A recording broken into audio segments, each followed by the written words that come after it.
Kanilang Skin Master Perfecting Powder. Let's swatch all the 4 shades. Eggshell, Pearl, Frost, and Short, and Pearl. So, ito yung light shades ng kanilang powder ni Tevian.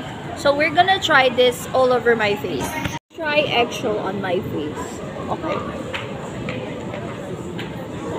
Okay.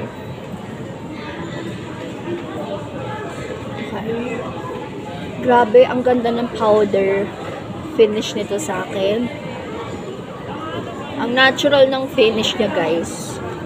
So, it blurs out everything. Come on. This one, it blurs out everything. Especially yung mga cheese mac. Na lang. Sinamantala ko na ganito. Kasi, gusto ko siya i-test all throughout. Ang ganda ng ano niya. Wow. This is so good. I super duper love it. Okay, their powder is so freaking good. Natanggal lahat ng mga cheese marks ko. Na-cover lahat ng mga cheese marks ko sa aking face. And wow, ang ganda talaga. Wow. Ayun, may oil control siya, yes. And super duper ganda yung finish niya on my face. I super duper love the consistency with this powder.